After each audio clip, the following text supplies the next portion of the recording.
And in that moment, I felt embarrassed. I felt annoyed. We were both so tired and emotional, which is the worst time to be dealing with money. But that brunch morning, a nutshell sort of encapsulation of money in the arts. We're calling it Brunchgate. Brunchgate. But I think that we learned so much from that. It felt symbolically important. A lot of money content will tell you to budget better, be more disciplined, manifest harder, and just hurry up and fix yourself. The Money Story Project is where we go deeper and wider into who we are, where we came from, what we've experienced and discovered along the way. Through honest, surprising, deeply human conversations, stories, and expert voices, helping us make sense of why money feels so complicated. I'm your host, Harriet Formby, chartered accountant, fractional CFO, trauma-informed finance coach, and insatiably curious about the human side of money. My guests today are Brighton-based creative partnership Paul Macauley and Laura Mugridge, making independent theatre and audio work together. Both Laura and Paul are award-winning theatre makers with years of acclaimed solo and collaborative work behind them. Laura's first solo show, Running on Air, won a Scotsman Fringe first at Edinburgh in 2010, performed inside a vintage VW camper van, and was featured on the BBC's Culture Show. Paul's solo show, My Heart is a Spark, won the Audience Choice Award at Brighton Fringe, and together they created Inside the Lines, a warm audio comedy about two friends who run Brighton's most unusual business, a colouring in service where you bring the artwork and they do the colouring for a small fee, of course. Series 1 of Inside the Lines is out now wherever you get your podcasts. And today we're exploring money as a hidden collaborator in creative life. So a big welcome to Laura and Paul. Oh, hello, Harriet. Let's start with exploring the feelings and emotions that come up around money. As soon as I think about that kind of wider issue of money, I just sort of go, oh, okay. Like, you don't realise how much there is behind something until someone asks you. Because I think it's something that we don't talk about. Like, me and Paul have never had a conversation about money, really, before in terms of our emotions around it. So this has really prompted us to talk about it. And it's a bit like, oh, okay, there's quite a lot of things now that I hadn't thought about. It's brought up a lot of stuff for me. I'm not going to say what that stuff is now, but I think some people in this space to talk about that stuff. What is that stuff? I think it's about, like, I was brought up in a very consistent home. Like, my dad was a police officer, my mum worked in an agricultural college, and I was never really aware of there being any ebbs and flows in income. It was just not something I was really involved in. And I feel like we had a very sort of conservative, with a small c, and to be honest, probably quite a big c, so conservative upbringing. We had nice things, but we didn't have flashy things. Like, the money didn't go on sort of fancy cars or really, really expensive holidays. Like, I got a bike for Christmas, but I remember I just got a bike for Christmas, and then having grown up and gone into the arts, my income is hugely variable. And so that kind of up and down, I think, has been something that is such a contrast. I've also been making my career in a very different time, and my life is very different to the life of my parents. The life that my mum had while she was bringing up children is very different to the one that I have bringing up my son. I was brought up in Lancashire, and I live in the southeast. I live in the most expensive place to live in Britain. Why? But, it's where my friends are. That's where my career is. So it brings up an awful lot spanning a really long time. Paul. Oh my gosh. Well, when you first went money, like literally the sort of bodily response that I first felt or feel when I start talking about money, there's a tightening. It's not like relax. Like, there is an involuntary kind of, I don't know, tensing or something about that.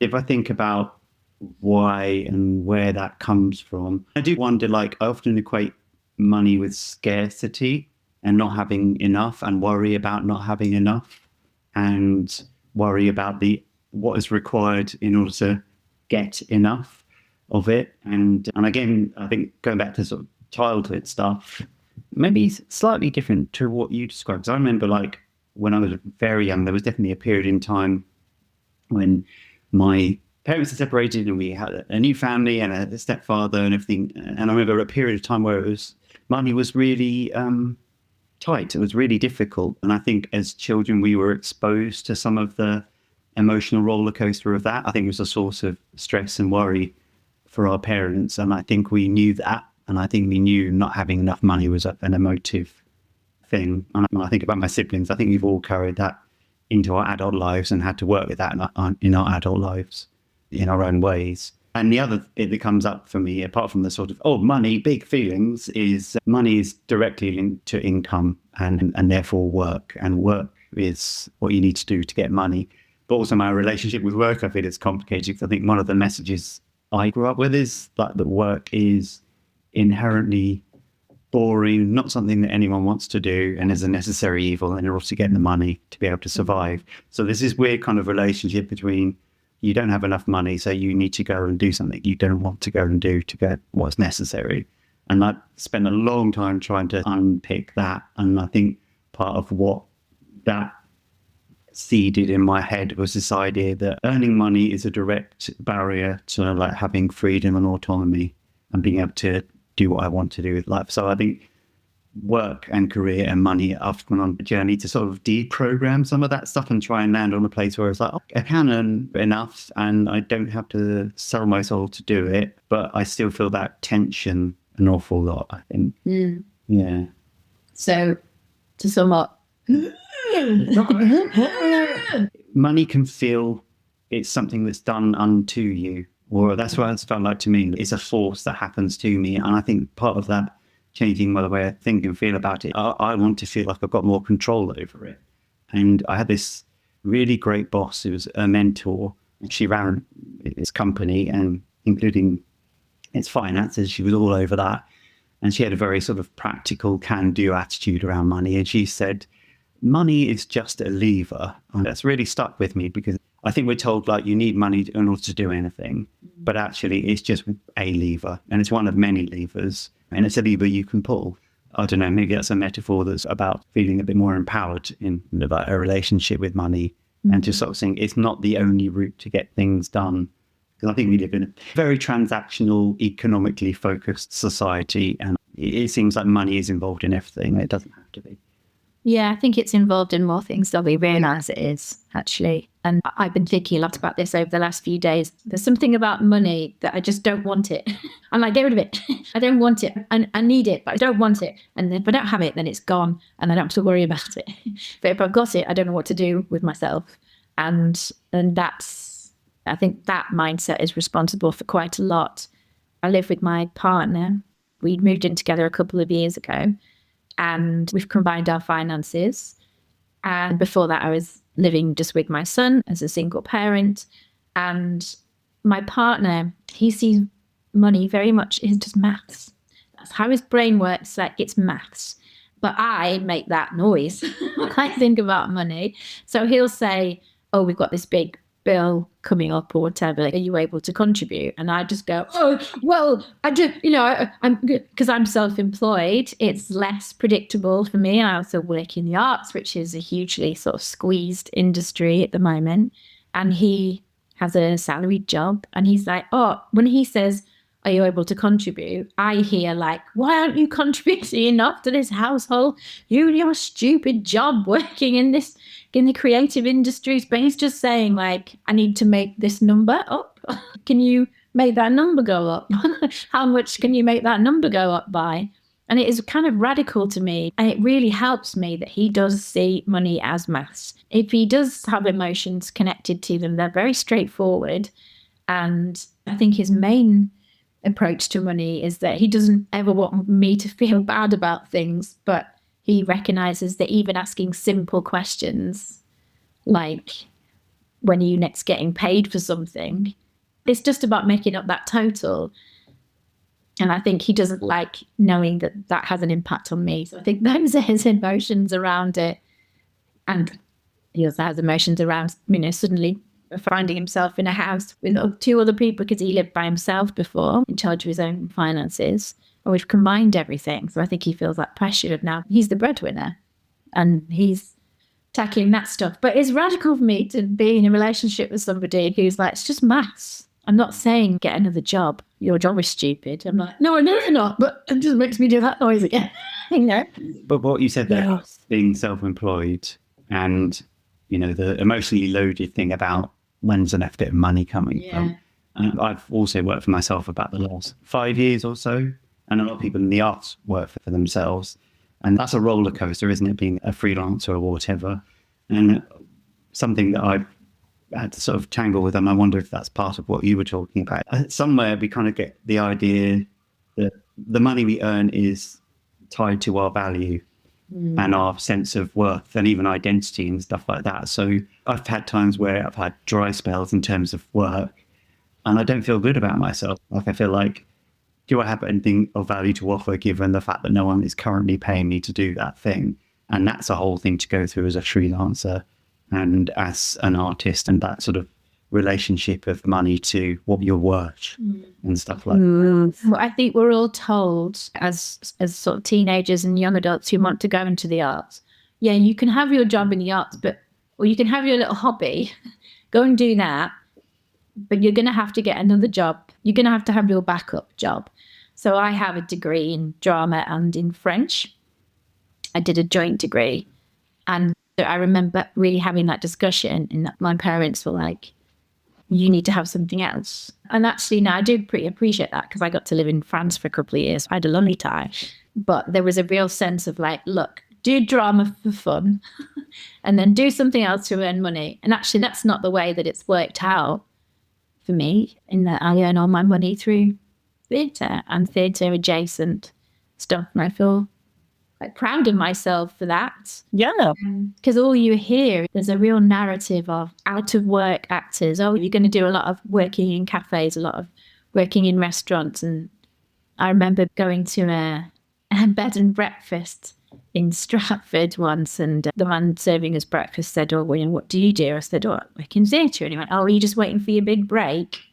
And I was like, and it really threw me. I was like, that's really a really rude thing to say. People wouldn't say that to people in other industries, I think. Yeah, it's like it's been normalized to kind of have this hierarchy against creative people as though it's not a real job or something, because it's almost like from childhood you're told, like you said, Paul, like work's meant to be boring and hard, and then you have to earn money as like a punishment. That you go through all these things to be punished, to be allowed to earn money, and like going against the grain and actually enjoying your work and creating your own path is, I think it's jarring for some people, but it probably does also come from a place of fear of like, actually I'm doing something different, because we absorb so many messages, from like our parents, our wider family, community, school, and all the people that we're around and we're growing up, that kind of say this certain message, don't they, of like what success looks like or something. Yeah.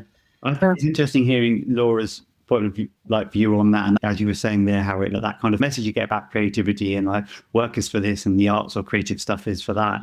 So I didn't earn my money through like the arts. I've always earned my money through doing stuff I didn't want to do. I worked in shops and I graduated to being a temp in an office and stuff like that, and then I made my films and plays and bits outside, and I had this very, very compartmentalized view of myself. There was professional shows up to work, Paul, and then there was go and make his strange things in the world, Paul. And I felt they were very separate, and I had this almost schizoid view of myself. Like I felt like in one world I wasn't really properly there, I wasn't really a professional, and I wasn't really an artist, so I didn't belong in either place. And then I had this real change at this job that I had where, weirdly, and the reason I got this job, because I was temping somewhere, and the staff there wanted to do something for a Christmas party. They said, we want to do a pantomime. All the staff will be in it. And I said, well, I know how to write and direct a play, so I'll do that. And It's such a huge project. I know. We're like, yeah, Yeah, I can do that. But it was really fun, and it involved like directors were in it and managers and like people from all across the organisation. And I was like, oh, I know how to do this, and people really enjoyed it. And my boss at the time said, "Oh, I saw a side of you that I'd never seen before. Like you got people involved and you led this thing and you helped them be creative and stuff like that." And to me, I was like, well, yeah, that's just what I've been doing outside of work for a long time. And that ultimately led to a job that brought some of those skills in. But it kind of made me realize, oh, the stuff that I do outside there has value in this professional context and vice versa anyway. So that to me started to heal that sort of schizoid thing I had about myself. And to what you were saying earlier, Harriet, like I kind of realized like, oh, actually, maybe I can carve my own path here. I don't have to fit myself into other people's boxes. Maybe there's a way of figuring out how to bring these two bits of myself together. And that sort of began my sort of freelance and I guess more flourishing creative life as well. Yeah, I was talking to somebody yesterday. I've been thinking about me saying that I earn money from theatre or theatre adjacent things. And I'm like, oh, is that true? Actually, is that true? I think it is. Like I run drama camps, theatre mention camps with children. But there is a sense of like, but those are the things that I do to pay the mortgage. But then I do also earn money through rehearsals and making shows. And I think I realised yesterday how defensive I feel about having all those things which do fall under the same umbrella. You know, I do medical role play with Brighton Medical School and Cambridge University to train doctors with their bedside manner in their diagnosis and the way that they use language to speak to patients. And someone said to me once, oh, but obviously you need to do that to keep the wolf from the door or whatever. And I was like, no, I actually really enjoy it. Like I really enjoy experiencing lots of people deal with the same situation in wildly different ways. And I can offer feedback and say, if you tweak that language a little bit, I felt a bit undermined when you said that. And people value my opinion there. And that's what I take into rehearsal rooms as well. And I keep an eye on the little details. And the same with my teaching as well. But I didn't realise until yesterday really how defensive I feel about that. Because I'm not earning all my money through going to rehearsals, being in shows. I've got a friend whose husband is in the Back to the Future musical. He's been doing it for years. That's his job. For want of a better word, that's his day job. I know someone who was in The Lion King for 14 years. That was his day job. And that was kind of, I was like, oh, would I want that? I was like, I don't think they cast me in The Lion King, but but I would quite like to be in The Lion King now. What animal would you be in The Lion? I'd be, the giraffes look fun. Because you get to be on stilts. Okay. Anyway. Yeah. Wait, I've never been on stilts before. A new experience, yeah. Stilt training. Do you have a lot of stilt trainers who listen to your podcast? Sorry. I don't know. I'd be really, if anyone is listening who is, then yeah, please do get in touch. Yeah. But I don't think I'd want that. Like I had a salaried job for about 18 months. I worked at a concierge company on Oxford Street in London. And every day was obviously very different. We once had a call saying, there's a wasp in my house. Please, can you get someone to come and get it? I was like, I feel like you could probably tackle that yourself, but okay. And then, I had to organise a hen party in Paris for like 15 people. So it was quite varied in terms of the work. I went to the same place every day, same office, sat at the same desk. And I hated it in the end because there wasn't enough variety. But it was a time in my life when I've had, for an extended period of time, a regular income. Yeah. That makes me think of something else about money and working, and especially like nowadays. I think we grew up probably in a generation that had a high degree of stability and security, the whole job for life, pensions, housing, all of that kind of stuff. And we're in a far more volatile world. And even like work-wise, we're in a far more volatile world and everything costs more and stuff like that. And I kind of feel like maybe at some point laboring under the sort of illusion that I could have that kind of thing, but we live in a really uncertain world. And I feel like being freelance and finding your own way is probably quite a good capacity or response to develop in the context of the world that we're in, because everything's just up in the air. So I don't know how much you can rely on, a job that's going to be around forever.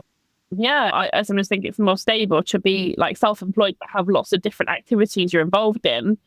So all your eggs aren't in one basket, because if you're employed and your job goes, and with like AI and stuff, that's happening to more people that had really sort of steady like management jobs or whatever, suddenly you're kind of having to rebuild. Whereas if you're freelance, you can do, I'll do a bit of this and I'll do a bit of that. And if that one drops down, I can go over here, and like I'm adaptable and I'm used to having to like find my opportunities. Laura, it's interesting, like you said about feeling defensive. Like, it's no wonder you feel defensive. It's so strange how normalized it is to be stereotyping, basically. And I know from like the stats that actually the creative industries are massive contributors to the economy. Like, it's a hugely big economic activity. So even if you were like looking at it through the lens of like what makes money for the economy, like it's a huge thing.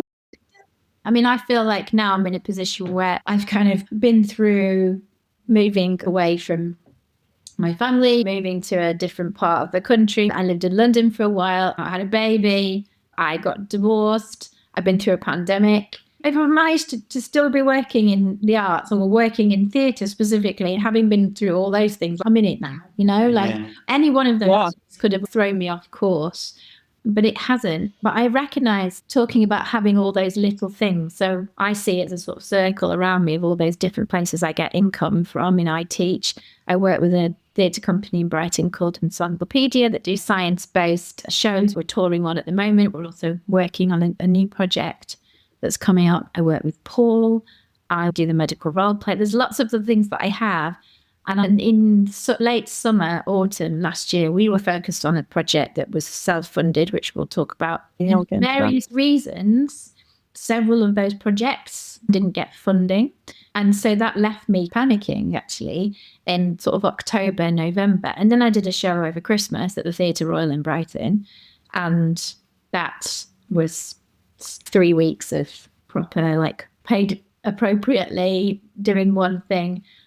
I was then paying back for that brief period of time when everything fell away. And so I'm panicking that I need more things in the circle around me to go, oh, right, we didn't get funding for this. Okay, I'll go over here and do this thing. Yeah, I agree with Harriet that I think that is the way to go, like to be nimble and to create new opportunities. And it's a constant thing. I feel like with our work and stuff I do like marketing and video and content kind of creation stuff.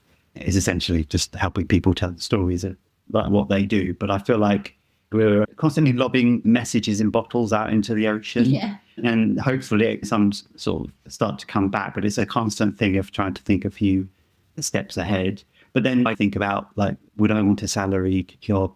I don't think so. I think I'd sort of stagnate and feel like, even though it's scary to be on that edge, and I've had moments of like, I don't know how I'm going to pay the bills. Am I even doing the right thing? Real sort of doubt and questioning myself. I'd rather be there because at least I'm having to sort of figure it out rather than just kind of stagnating in a job somewhere and then emerging from that, being made redundant after 17 years and going, what the hell am I doing? Yes. You know, it's a constant process of making it work, you know? Yeah. Yeah. I know that in the beginning of this year, they've introduced in Ireland the basic income for artists. And like, for me, that would be the dream. Then you'd be like, okay, there is an element that is taken away in terms of panic, the blind panic all the time, which actually I think we do absorb it. But that would be so valuable. And it would also make us feel like genuinely valued as an artist. Like, you're bringing something, like you said, to the economy. And then obviously it's a basic income, and then you can earn more on top of that. And I just feel like everyone would make better work. Well, all of the thing about observations about artists, I think, apply to anyone who's also creating their own path, like as an entrepreneur or a solo business owner, because you're basically trying to create something and make that work every single day. But you're right, like, I wonder if a lot of people would relate to that thing about feeling the utter panic of that, but trying to be creative within that panic. Yes. And I think that's a real tension sometimes. It's like, I'm really worried about this, but I've got to think and act in a really sort of expansive and creative way. And I think there's a lot to ask from artists and like freelancers. And I think that's what makes those people so wonderful, is they can operate in that, but maybe it shouldn't have to be as hard as it is. Yeah. I think sometimes you can get very locked into that kind of panic about money and like on all the numbers. And actually, if someone just said, right, here's some money, the ideas would flow more easily, because it is really hard to be creative and forensic at the same time. I also have to recognise that, you know, I live with somebody who has a salaried job, and I'm very privileged to be in that position. He works for the council, so he's not a banker or someone who's earning millions, but there isn't that general kind of massive panic all the time in my household, which I feel very lucky to have, and I haven't always had that. I had a flat that I had with my son, and I was on the housing benefit and, you know, working tax credits, and really struggled to make it work, and kind of had to totally rebuild my life in a different town, and was very lucky to have amazing friends and support around me. But I'm still adapting, I think, to getting out of that mindset. I think maybe I brought the panic with me. I should have just left it there.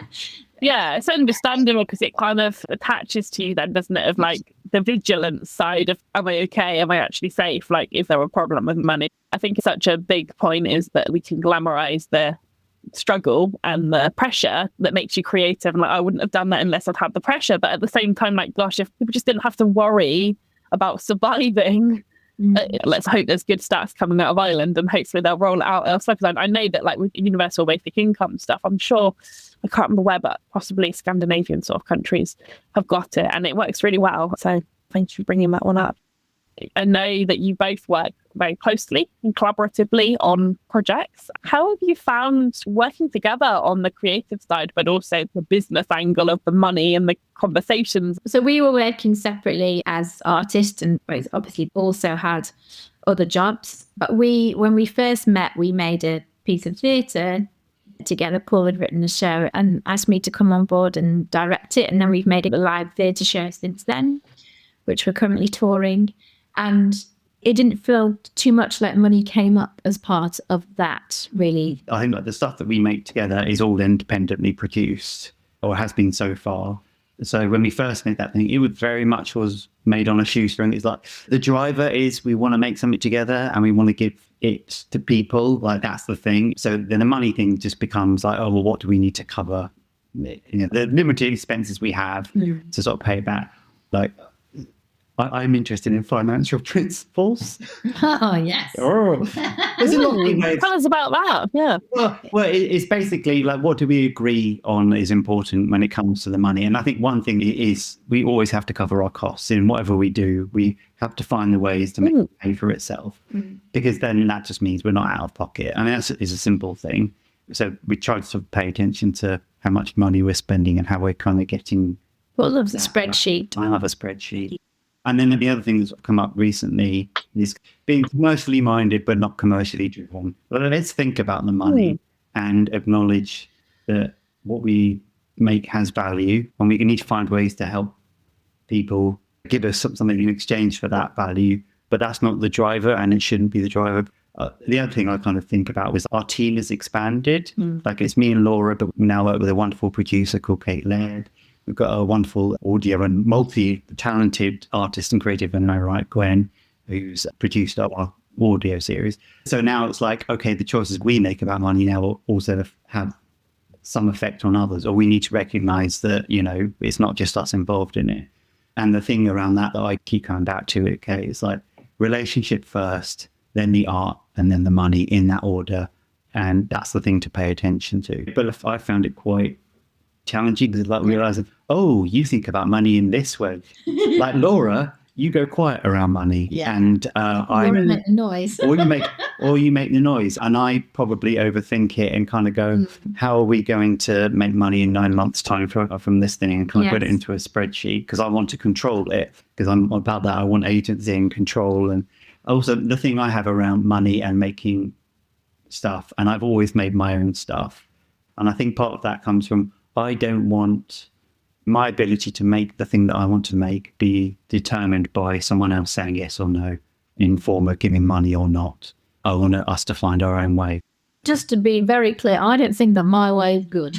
I don't think my way, like, and this is the other thing, it's like, you know, left to our own devices, I think both of us would go off in an unhelpful direction. So there is something about the overlap Yeah. where we meet in the middle. So Yeah, it might be a good blend of sort of perspectives there then. Yeah. Yeah. I think we both know that our approach is wrong. Not really. Flawed. Yes. The fraud. Well, it's maybe not the only way. Yes. Yeah. Okay, let's know that. Well, I feel like there's some nervous energy right now. I don't know what you mean. Last summer and autumn, we made an audio sitcom, Inside the Lines, about two friends who run a colouring in shop. And it was a lot of work for all of us in different ways. And also Gwen, who's our sound designer, she works an awful lot on it as well. Like, she came to the project sort of at quite a late stage and then took it on. We all took it on as a massive sort of passion project. And we had a launch party in September. And I was very aware that it was all going through Paul's bank account because... I don't know, because you're more organised than... Well, and not just that, but like, we don't have a shared bank account for artistic work because we haven't... We never need to have one. So for Inside the Lines, we independently produced it. We made 6 episodes and they're really good quality, because we don't want to be out of pocket. We were like, how do we make the money back to do that? And it wasn't big money. It probably cost a couple of grand to make or something. But we were like, okay, we know how to do events. We've done shows before and maybe we'll try and sell some merch. So we did that. And then you kind of set all this stuff up and then you kind of get into the practical thing of like, okay, well, whose bank account does those ticket sales money go into? And you kind of go, okay, so I need to keep an eye on that. And I think maybe where you're heading towards is like the morning after the launch. So we had this launch, which was like the culmination. Beautiful party. It was wonderful. Yeah. We had 80 people in a room colouring in and listening to our podcast. People were laughing. We had a giant party ring cake. We sold some Inside the Lines merch. It was brilliant. And that was 5-6 months of hard work. The next morning... So Gwen, our sound designer who lives in Wales, we got her down to Brighton. We really wanted to celebrate her because she worked so hard and also we love her.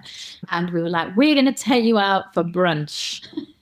And everyone was very tired and quite emotional. And there was this moment where I thought that we had money from the ticket sales for the event, but that was all going through Paul's account. And I hadn't thought about it and should have thought about it in terms of the cash flow of like with our merch, we pay for the merch and then people buy. Anyway, there was a cash flow situation and we both sat there in this cafe and we both told Gwen we were going to pay for brunch. And I was like, I don't think I actually have enough in my bank account. And I was also thinking, I don't think I have enough in our bank account. And it sounds like really small, but it was like, if I think about the feelings of it, like we were both at the end of our resources, but in a nutshell, it says so much about what it's like to create your own work and to be there. So we wanted to buy brunch because we wanted to celebrate because we worked really hard. Also, we hadn't been paid and it felt important to honour the contribution. No money had changed hands, so it felt symbolically important. Yeah. And we'd earned some money off our own back for putting the thing in place, but it was sitting in my bank account. There was some assumptions on your side that I was taking care of it, assumptions on my side that we were going to split it. Yeah. And in that moment, I felt embarrassed. I don't know how to pay the bill. I felt annoyed. It's like, well, I don't know what to do here. Yeah. And so it was really frustrating. We were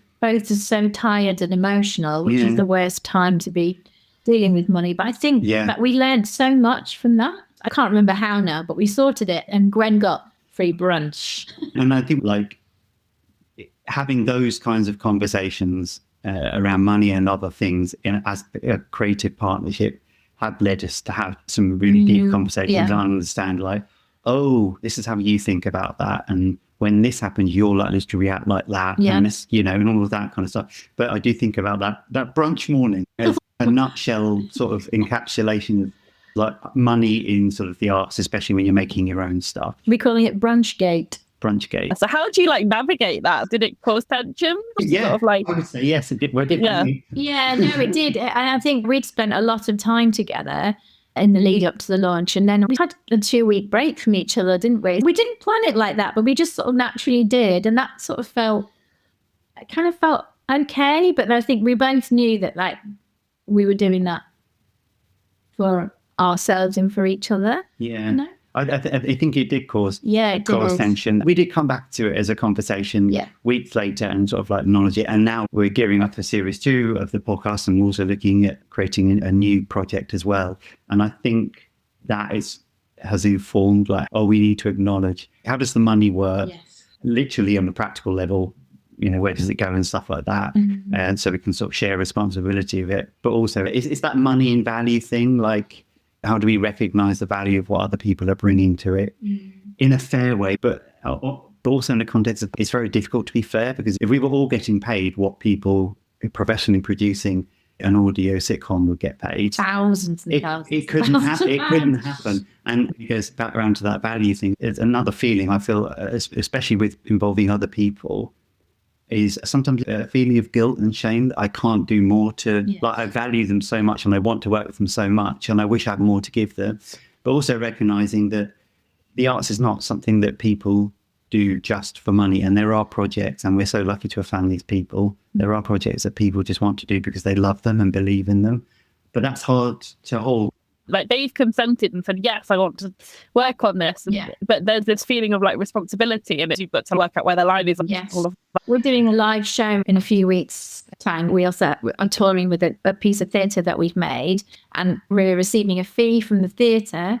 And once we've covered expenses, that's not just being divided up between the two of us because we're the two people on stage, because we recognise that our producer and our sound and lighting designer and dramaturg also is part of the team that has allowed us to get there. We feel very strongly that that fee should be divided up as fairly as possible between those people. I think part of what we've learned, having gone through moments of tension between Crunchgate, is that I think you have to have that conversation, and including with the people you're working with, like, it's not just on a practical level, like this is an unpaid thing. And actually, and maybe it's a shame that most artists assume it's not going to be paid, but anyway, that's another conversation. But it's not paid, but also we do want to honour your contribution and we can cover your expenses. Just saying it out loud instead of not saying anything at all and feeling a bit ashamed, a bit guilty, or a bit worried that it's going to come up. I think bringing it out into the open as a general subject, that's what takes the sting or the power out of money, is actually just saying it out loud. I think saying stuff up front is hugely important. About 15 years ago, I worked on a project and everyone was friends and we all kind of set off on this thing and it was paid. And then the demands on our time, my time, were pushed and pushed and pushed, and it felt like, oh no, I think actually if this had been made official, I would be saying, well, no, I can't, that's my day off and I'm entitled to that. And so it all became a bit icky. So then moving forward through that, I learnt when I'm working with larger companies, even if it was companies that I knew socially, to be like, right, let's get it in a contract or something. So then we don't have to negotiate this emotionally, should anything happen, because then you've got the maths. You've got the maths to back that up. You've got the piece of paper that says, if this happens, this will happen. And then you get all like, that's a great term, emotional negotiation. Yeah, it's horrible, like around money. It's horrible to do that. And the other thing, when we have those conversations, like we're doing this second series, and as part of that, we're looking to raise a bit of money in order to pay people just a little bit. And I think sometimes we start that conversation like, oh, I'm sorry, we can only pay you this, and feeling really apologetic about it. I worry about sort of presenting that in a sort of apologetic kind of way, because I think the flip side is actually really proactive and doing absolutely what we can to make that as better a situation as we can. And it's okay for people to say, no, that doesn't work for me. And it's okay for us to operate like this because we want the art, we want the thing to be made. I really appreciate now upfrontness about money, even though it kind of is something that I'm learning and getting better at, because like I said, like money just makes me uncomfortable. I just don't want it to go away. But I really appreciate an upfrontness. You know, there's certain theatres that I work with who are really, really honest about money and go back, I can offer you this fee for your show. And I can then say that's not enough to cover whatever, and they'll go, but that's all there is. And I really appreciate that, rather than this kind of like, what do you want? Or what have you got? I'm like, oh, but I don't know where I stand here, and I don't like having to negotiate emotionally. It comes out so much as relationships, isn't it, and communication, even though you think it's about having like budgets and plans, like that helps obviously, but it's how you talk about money, and that's the difference. Also sometimes, like, because Paul and I don't check in whenever we work together, we're not checking in every morning like, how are you financially today? Because obviously both our financial situations fluctuate, sometimes from one day to the next. So sometimes I'll be able to go, right, if we're going this place, I'll pay for parking or whatever. Or maybe we should check in more often about that stuff. Yeah. Like yesterday, I had all the pastries just because I was feeling flush. But it's like in the relationship thing, it's basically, in a healthy relationship, it's a reciprocal thing. Everyone's getting what they need, and money might be part of it, but it's like some recognition of like, this is what I want to get out of this, or this is what I need to get out of this, and this to be sort of worth my while. And what's fair changes as well. So that's why I guess you have to keep checking in. It sounds like what's fair changes at different stages. Yeah, exactly. It's a dynamic situation, right? You just have to keep paying attention to it. But there used to be like a lot more funding. Let's talk about that. So, the expectations have changed, isn't it, in terms of like where you can access pots of money for creative projects. So what's been your experience over the years of how that's changed? So I've been making work since about 2009. I've been working as a theatre maker. I did a stand-up before then, which never paid a huge amount of money, but that was also when I was doing concierge stuff. But I made a show in 2010, took it to the Edinburgh Festival, and then it toured. And my experience of that show, and then shows for, 5-6 years after that, you would apply for Arts Council funding, and if it was a good bid, you'd get the funding, because theatres don't have enough money to be able to pay for shows. The model of touring is really unsustainable, and the theatres don't have that amount of money that would cover a tour, so you have to get backup funding from the Arts Council. That's why the Arts Council exists. My experience was that all my bids were successful, and I really took it for granted.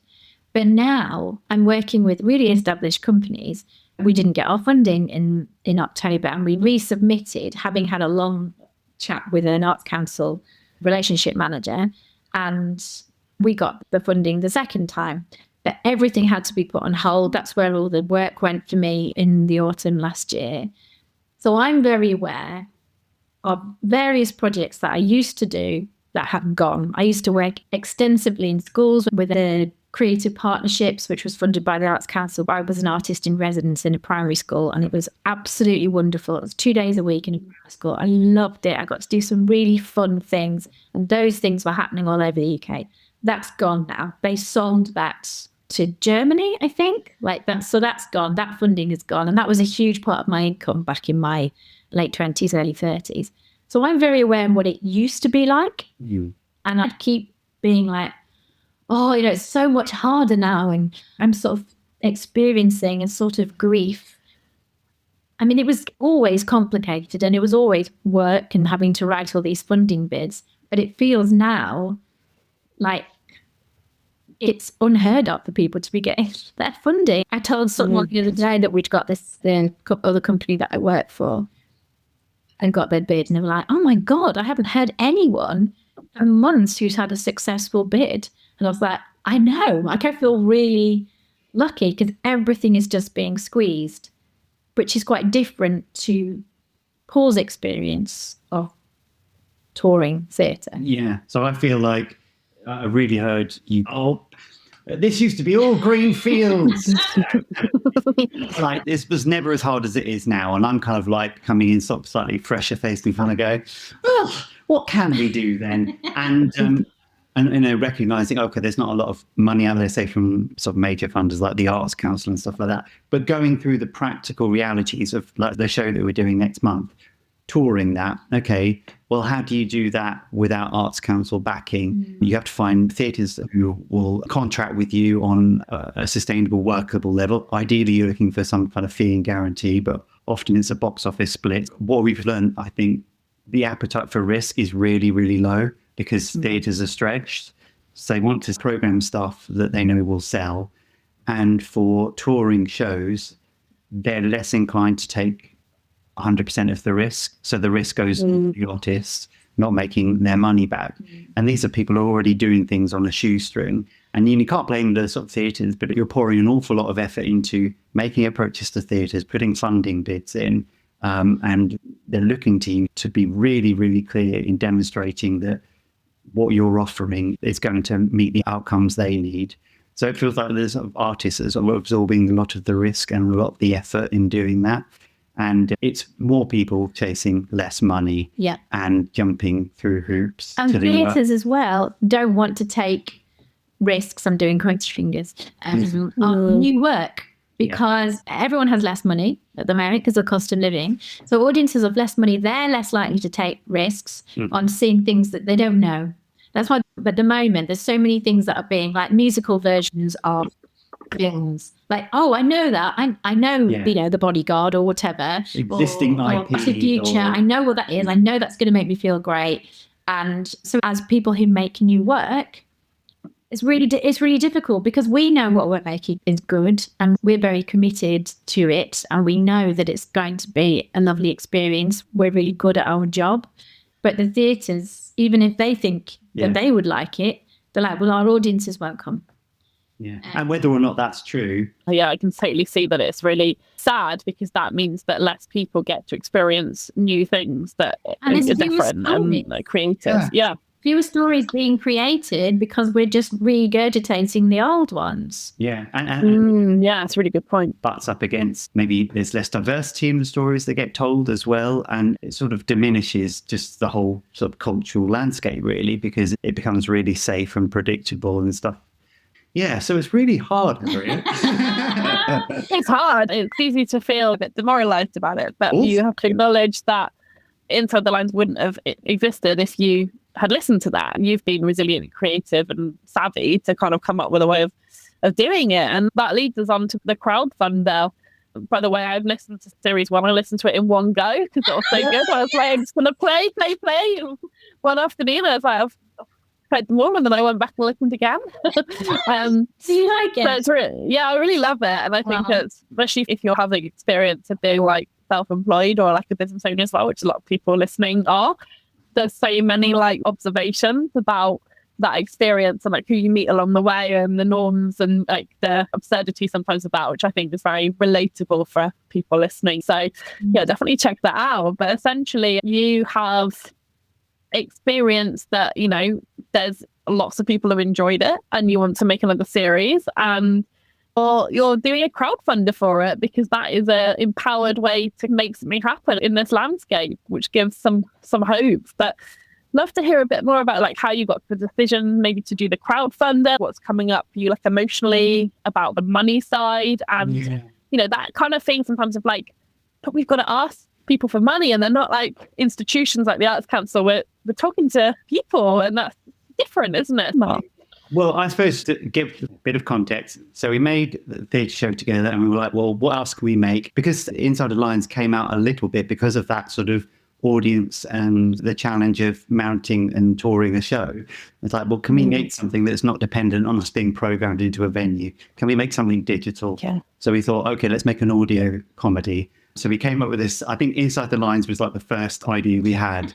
Like one of us said, what if it was set in a colouring in shop where it's a business where people do the colouring in that other people haven't got time to do. So we said, okay, love it. That's what it is. So it's an audio comedy and it's set in a shop called Inside the Lines.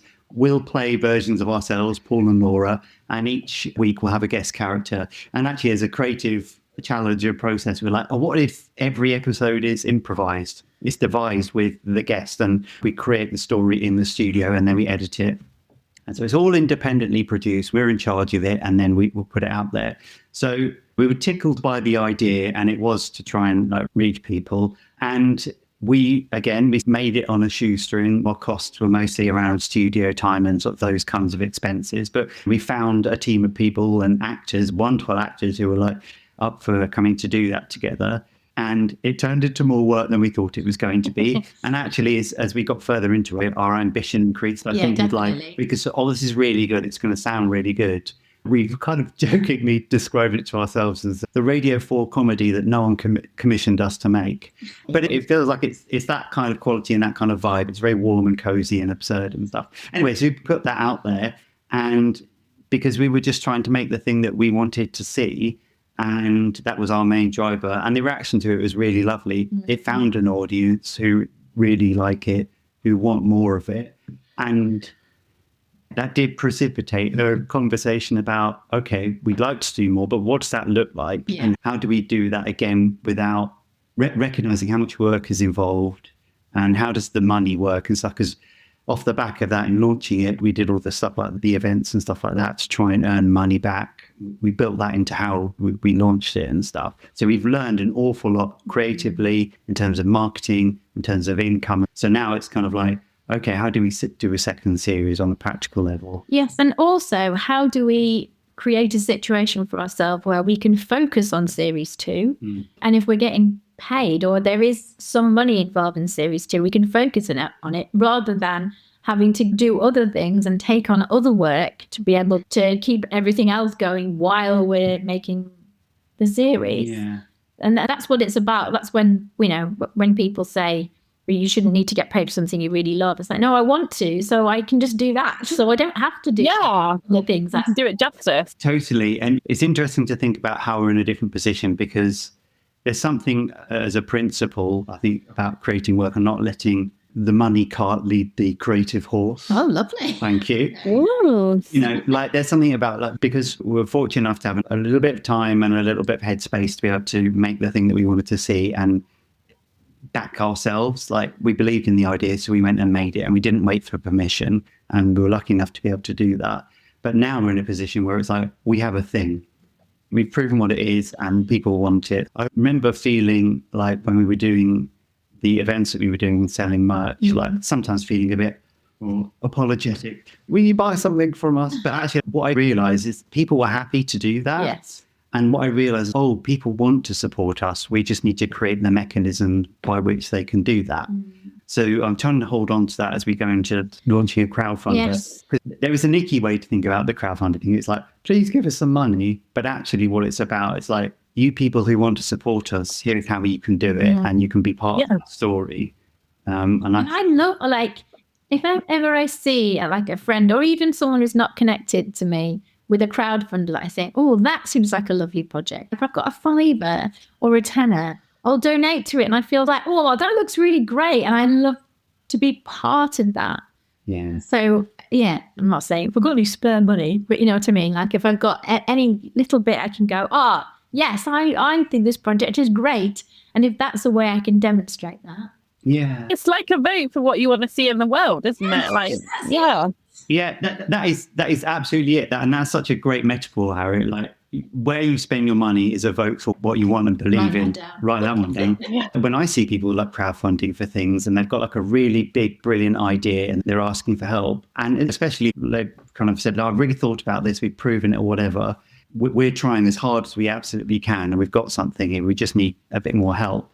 I'm cheering them on. I love it when people go and set a bold goal and go after it. It's like, yeah, you go for it. Because it's really inspiring to realize, it's possible. We don't just have to accept the ways of doing things. We can make our own way.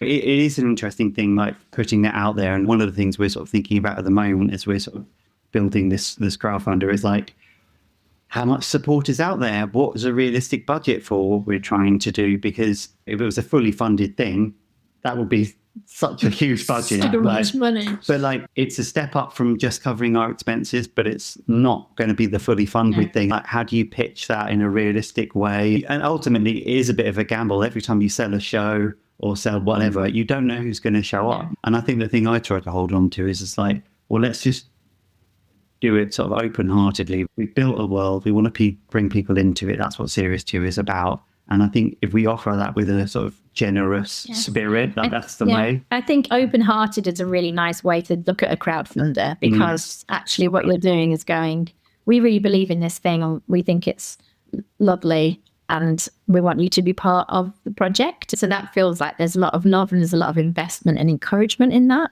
For me, it's part of the grief of, you didn't used to have to do crowdfunding, but actually that is it, to go, the world is different now. Lots of reasons. It's different now. I'm different now. This industry is different now. And we can either rail against it. I mean, we should rail against it because it's not okay. So it's not about going, but there has to be a certain level of, this is how we make this project exist in the way we want it to. And that's different to how it was 15, 20 years ago. Yeah, different doesn't necessarily mean bad. There are things that are no longer the case that we miss. But there is also in this time of huge upset and the amazing technology age we live in, you can have different ways of creating support and bringing in income. The idea that you can have a direct relationship with your audience, you don't need a theatre or a commissioner to be a gatekeeper. That's empowering. It's hard work, but it's meaningful work. And I think if you do it right, it's an extension of the thing that you're making as well, Yes. how you bring it to people. And we want to be very transparent about costs. We're going to be very clear about these are the recording costs, this is this, this is this, this is this. Because I think that a lot of the costs in audio stuff, we didn't necessarily know what they all were until we had to pay for them. We do now. We do now. We've got a lot of love and support for Inside the Lines. And if we didn't, we wouldn't be making second series. It's really buoyed us up and boosted us to know that people want more of it. And we're like, okay, we'll make more, but we have to be honest and say financially, we can't make another series. Yeah. Funded ourselves. We didn't realise how much we would have to fund the first time round. But like you said, series 1 was about creating the world. Series 2 is about inviting people into it. The big thing we've heard from people, which I don't think we banked on, and I think sometimes we can be quite self-deprecating about the stuff that we make is quite silly and absurd and warm and joyful. Some very uncool things. But that's exactly what people have responded to. And they've said they've appreciated it all the more because things feel so difficult. So I think there's something quietly rebellious about saying, we're going to go and make something silly because we think it's what the world needs. And can you help us do that? Yeah. Yeah. How does it feel to make truly independent human work in the backdrop of what we're living through? Like, how does that feel? It feels a bit radical, I suppose, but it also feels great on a micro and macro level. Making silly, warm, joyful things is certainly what gets me through stuff. What got me through lockdown, for example, where all our work stopped, but creating little moments of joy, I was like, that's what I can do. Not everybody can do that. I'm going to do that. And for me, that was really solidified in lockdown. Like, I can bring warmth and joy and not an escape in the way, oh, it doesn't matter what's happening in the world, because it really does. It really, really does. But what I can offer and what we can both offer as artists is like, just come over here, come and sit over here for a minute. Have a timeout. Have a timeout. Have a glass of milk and a party ring. Because you can't fight the world. You can't go out and battle it if your nervous system has gone horribly wrong. So we're like, well, why don't we help reset that? And then we can fight in our own little sort of gentle ways. Yeah. I do feel it's like quite like a rebellion or a resistance to the thing. And also, I feel really proud of the fact that we say, oh, we're going to go and do this, even though it seems silly. There are artists making incredible work, massive pieces of activism and like really changing big things. And that's really valid and very helpful and what we need. And also, like, come and sit over here. Yeah. Yeah, but they say like joy is activism as well, because if you can still be joyful and you can help people to feel lighter and more creative, that's what keeps us going. Like, we need that. Yeah, that's a rebellion in itself, to be like, no, we're not gonna just do as we're told and be miserable. But I think there's a tendency to get focused on what's not working and the problems, and those things need to be fixed. But I always try to think, like, if all the problems were fixed, what would we be doing then? Well, it would be this. So we just need to be doing that now. Yes. We can't wait for the perfect time. And that includes, trying to find the ways to make it work financially and practically. If it's the thing that you feel that is yours to do, then you have to find a way to make it happen. Yeah, me too. Maybe. If people want to find out more, where should they go? So Inside the Lines, the whole first series is out now. Apple Podcasts, Spotify, and wherever you get your YouTube podcasts. It's on YouTube as well. So that's there if you want to binge the whole series in one go. And, if you subscribe, then you'll get notified when the new series arrives and announcements about that. The crowdfunder launches on the 1st of June. We've got some brilliant rewards for people to support us raising the money we need to make the second series, but also to be part of the world that we're creating. So if you're interested, go check out the link. It would be amazing to have you part of this next chapter for Inside the Lines. We'll put all of the links in the show notes, the crowdfunder and anything else that's coming up. you've enjoyed today's episode, please do share it with a friend. Links to everything about today's guests are all in the show notes. And if you've got a money story of your own, we'd love to hear from you. See you next time.